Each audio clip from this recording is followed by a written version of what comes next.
Hello everyone, and welcome back to my channel.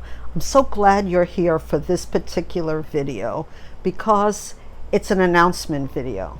In August, I'm celebrating 4 years on Booktube and my 74th birthday. I started Booktube exactly on my 70th birthday when we were sort of in the middle of the pandemic. And I started it as a lark, calling myself the baby boomer booktuber, not really knowing what I was getting into. And perhaps if I did it today, if I started today, I would have done it a little differently.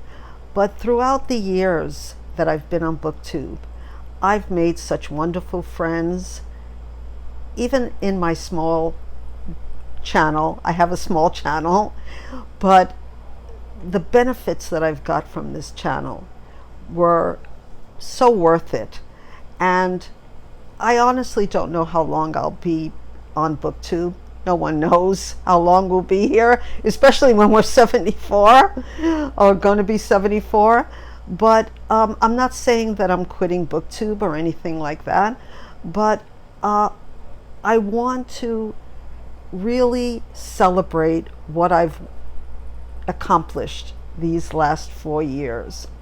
And to mark this celebration, I am going to host my first ever event on Booktube. I've co-hosted events.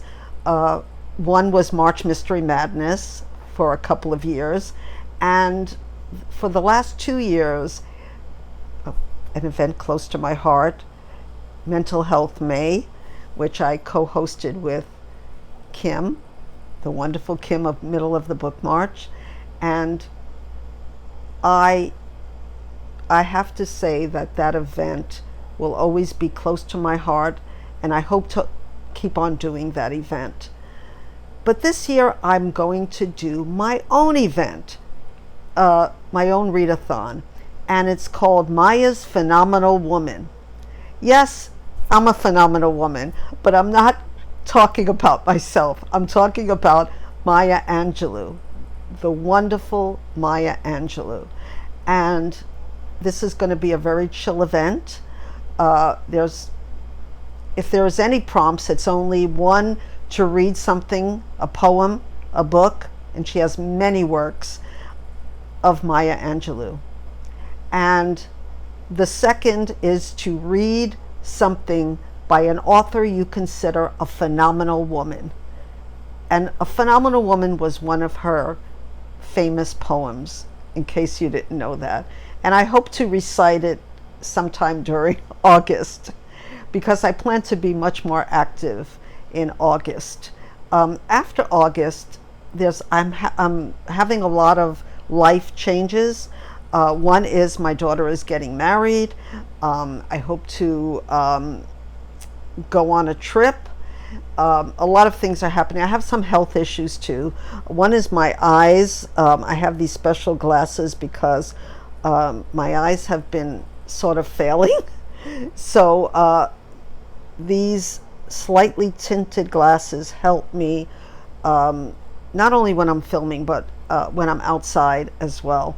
So, and I also have some heart issues. Nothing serious, but I have to have a test coming up after August. It's sort of like they call it an arterial duplex of my legs, because I have peripheral artery disease, which is, it's related to coronary heart disease, but I have a very minor case right now, and I'm hoping to keep it that way, but they want to check up on me, so I'll be going back and forth to the doctor. So in August, I wanted to make this a big fiesta and celebration of me and Maya Angelou. Let me tell you something about my name that some people don't know. When I was born, my mother wanted to, well, she didn't want to, but she named me sort of, after her sister who died at 17 of scarlet fever. Her name was Miriam, but she couldn't bring herself to actually name me Miriam and use her name, because when her sister died, my mother had what they used to call a nervous breakdown, and she was mentally ill for most of her life, dying in mental hospital around the time that I became acquainted with Maya Angelou. But she did name, my middle name is Mayam, which means water. And all my names kind of mean, because my other name is Paya, which in Hebrew also is related to water, and Miriam. And anyway, I changed my name to Maya instead of Mayam. And in fact, my partner, who knows me for 15 years, only knew me by Maya, and some people say it's my alter ego. But please bear with me, because there's a story here. In 1992, I lived in St. Paul, Minnesota, where the population at that time was 2% or less African American.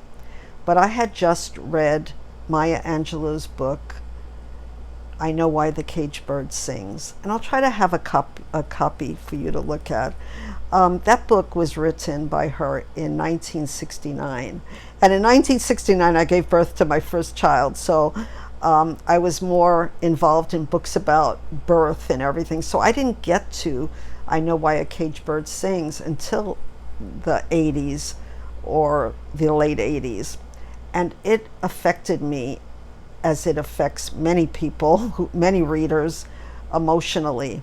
And when I was in Minnesota, the population of African Americans was about 2%. So when I heard that Maya Angelou was going on a lecture tour, I didn't think that many people would be there, but I was wrong, because she had a big audience, not only of African Americans that were in the audience, but Minnesota people. Now, Minnesota people are known to be pretty reserved. There's this thing called Minnesota nice, that they don't like to, if you've read anything about the Lake Wobegon, they don't want to make a spectacle of themselves. Now, I, being Puerto Rican, have no such qualms. So one cold night in 1992, I took a cab and went to the Saint Joan of Arc. In French, it's Jean d'Arc. Now, I don't know what saint is, so maybe it's Saint Jean d'Arc. Saint Joan of Arc Auditorium in St. Catherine's University, because Maya Angelou was coming, and I had to see her. I was going through a pretty messy breakup with an abusive person. My mother was dying at the time, though we didn't know it. We just knew she was asking for me, and I had a ticket to go back to Hawaii, not to go to New York to see her. I just couldn't. I had gained 60 pounds of pain. I was not in a great shape. But that night, that cold night in Minnesota, I was blessed by meeting Maya Angelou. We entered the very Catholic looking, it almost looked like a church. In fact, I'm writing about my experience now to put in my second memoir. But I remember that when she walked in and took the stage, because there's a small dome stage. I felt a feeling of hope. And she started with a Negro spiritual. And from the first line, she was a singer and a performer as well as a writer. I started crying, and I didn't stop crying until after she was finished. But I was also filled with some kind of hope that my life would be better. But I was crying. I was the only one crying. But I know that when she walked out, people wanted to touch her hand. She read from her work. She talked about kindness. She talked about believing in yourself. And I knew that that night would change my life. When she was I was sitting in the back row. When she left, she looked at me and she took my hand. And her entourage was around. She had a small entourage. And they were all not rushing her. She took a few minutes, took my hand, looked at me in the face, and she didn't say what's wrong.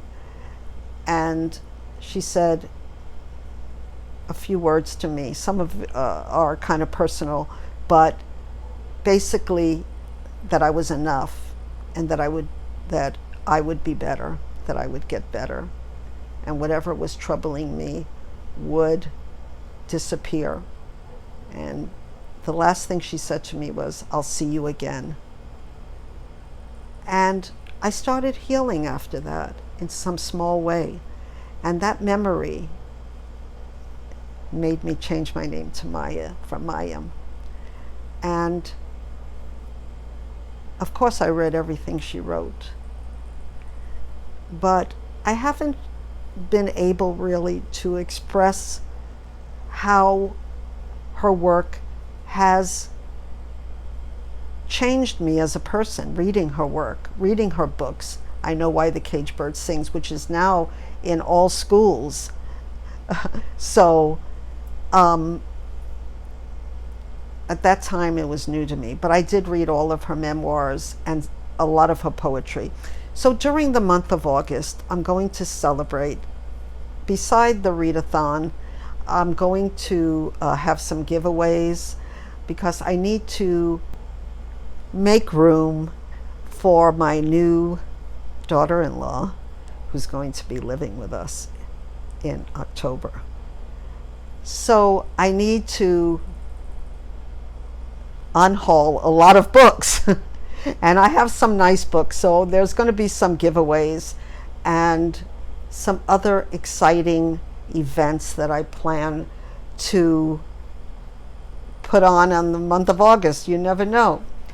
You know, I said that I would have done Booktube differently if I had done it today. And what I mean by that is, if you look at a lot of people who start Booktube and do the newbie tag, a lot of people say, I don't have anyone to discuss books with. And that never was my problem. I never thought that I needed someone to discuss books with. I was an only child of my mother and father. I have half siblings, but which I didn't live with them, but I got to meet them as I got older. But I never thought that, is that a thing that you talk to people about books? So that wasn't why I joined Booktube, even though that's a popular reason for people to join Booktube. Why I joined Booktube is I wanted to do something that was different, that was out of my comfort zone. And I thought, why not? Why not join this thing called YouTube that everyone is talking about and everyone is doing? And it was during the pandemic as well. So why I said what I got out of it and what I'm getting out of it is the people that I'm meeting. Now, we've lost a lot of not a lot of people, but too many people these past 2 years. And I really realized that the friendships that I've made here on Booktube, that's what's keeping me staying on and talking to you. Because, to be honest, I don't get that many views. I hope to get more views, though, starting in August, and I'm going to do sort of a campaign to see if I can or not increase my channel, because it's a lot of work to do if you feel like you're crying into a void. Though of course I do have the people that watch every one of my videos, and for them I'm very grateful and I'm very blessed, just as I was blessed to meet Maya Angelou in person. That was a lucky accident. As many of the events in my life have been lucky accidents, just that I'm living in Hawaii, that I was able to buy a house in Hawaii, which now I never would have been able to do. So I hope that other booktubers will collaborate with me, and maybe we'll think of some things that we can do together this month. I know a few booktubers have reached out to me and said that they want to celebrate my 4th year on Booktube.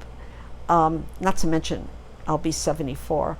And to be honest, I have noticed that I'm slowing down. Yeah, I'm not the oldest person on Booktube. But sometimes I feel that my energy level is much less, and I want to keep up with all the things that I want to do, and just this last half of my life I hope to live. My father lived to 90 something. Of course, he didn't have some of the health problems that I had. But anyway, I didn't want to make this, really like a sad video, because I'm really happy that I'm going to host this readathon, and I hope you will join me for this readathon, because Maya Angelou, believe me, she was a one-of-a-kind, special person. She's an author, but more importantly, an icon that I looked up to, that I met her in person is such a miracle to me. And she continues to inspire me by her words and her poetry. So I hope that this video didn't bore you too much. I don't have books to show you. I have read 2 books, but I'll talk about that another time. But I just wanted to thank everyone who's ever watched one of my videos. I appreciate all of you, and I've made some wonderful friends here that I'll never forget. I'm a very loyal friend, and even people who have quit Booktube, I keep in touch with, because I honor every friend that I've made here, every subscriber, every booktuber who reached out to me in friendship, and you know who you are. So I'll end this video by just wishing you a wonderful day, a wonderful week, and I'll be back with more book-related videos. But for now, as I always say at the end of any video, I wish you love, health, and of course, aloha.